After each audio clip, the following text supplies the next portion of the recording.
Recording live from ohslearning.com, we're joined with Mr. and Mrs. Joe Gargery. They've been so kind as to willingly come to the future to answer some questions for us. We are going to get some insight about their personalities and their way of thinking. To start off, how are you two doing today? I'm doing so good. I'm so happy to help. Honestly, I'd rather be, at home. I have a lot of work to do, especially with Pip being very ungrateful, not doing any housework. I heard that you give him tar water. Is that true? Yep. So, well, it sounds like at least Mr. Joe Gargery is happy to be here. To start off, I'd like to ask you guys, would you describe yourself? Personally, I would describe myself as a rich woman that is stuck in a poor woman's body.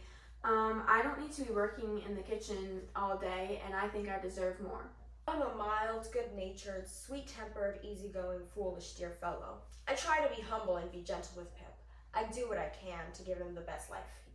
It seems opposites have attracted here. So, how do you feel about your significant other? Do you think that your opposites make your relationship stronger, or would you rather have married someone else? Well, I think that Joe should work harder since I work so hard. I don't deserve to be poor or have to work this hard. I'm so ashamed to be married to a blacksmith, if I'm being honest. He really isn't good for nothing sometimes. I'm sorry. I try to work hard to provide the best I can for you. I really admire Mrs. Joe because she works so hard to care for me and Pip, so I really appreciate her. Work hard? You don't work hard for nothing. I do all the work and you just sit around being a blacksmith. Alright, Mrs. Joe, there's no need to get angry about the question. We'll move on. For our next question, I'll ask, how much do you value your friends or even your family? Well, I think friends and family are really all that you got in the end, and you can't rely on anyone else, so I value them so much. Like, Pip is so dear to me, I really don't know what I'd do without him, so I work hard to try to give him the best life. Well, I value my friends that are a higher power than I. Pumblechook has relations with Mrs. Havisham, a very wealthy woman in town, so I am good friends with him because of that. As for my immediate family, they ain't really good for nothing. I don't respect them very much, especially with the amount of work I do. Well, even though you don't appreciate me, I appreciate you. And also, status isn't everything, Mrs. Joe. Oh, yes it is, but thank you for stating the obvious about me. Everyone knows that I work hard. If I wasn't a blacksmith's wife and a slave with my apron never off, I wouldn't have to work as hard as I do. Okay, time for the next question, it seems. Well, staying on the topic of family, how do you think you did raising Pip? Are you proud of him and how he turned out, or would you have changed it? I established a great reputation with neighbors because I brought him up by hand. He was a monkey that caused trouble, but my raising of him obviously fixed him up. I've been raising that boy my whole life since I am more than 20 years older than him, and that's why he's become such a good gentleman. He wouldn't if it weren't for me. Well, no one's perfect, but I think we did a fine job of raising Pip, as he grew to be a fine young man. I couldn't be more proud of him and his success.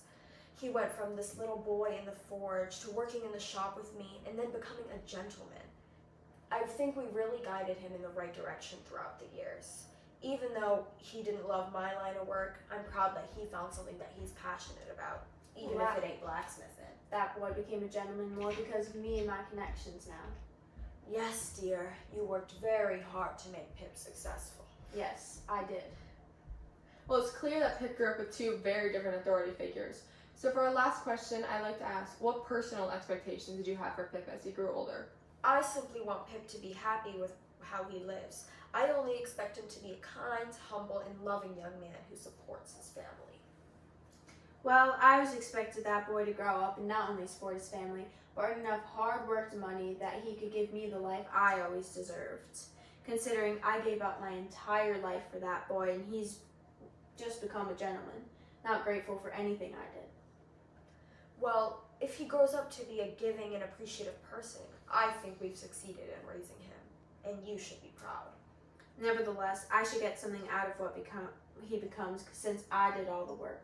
And who's this we? I worked raising that boy by hand, and you just sat and watched. Without my connections, he never could have become a gentleman. Well, the two of you show that you have had very different parenting styles through raising him. But you obviously did something right since he grew to be a gentleman. He found the value of hard working and learning what he liked. now we are out of time, Mr. and Mrs. Joe Gargery, so you have to leave now or you might not ever be able to leave. Finally, I get to go home. I never thought I'd want to go back to this place, but I'm sick of this demented time period. Well, try to be open-minded, dear.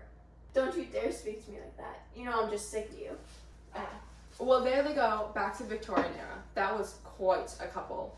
Thank you for joining us here today at ohslearning.com. We hope you enjoyed it and you got some learning through it. I'm so glad to be here to help. And you? Sorry. Heard you give him tar water, is that true? Of course. Okay. And she just works so hard to provide for us and care. Wait, she does not provide for us. Why did I say that? That ungrateful boy. That blacksmith. Where are you? Have I said it seems you're gonna have to restart? I just said, oh my god, I'm gonna sneeze. Well, on her line, Pip, as he grew to be a gosh. Okay, but even enough work. Get to this. Oh my god, we're so close to being done. Okay.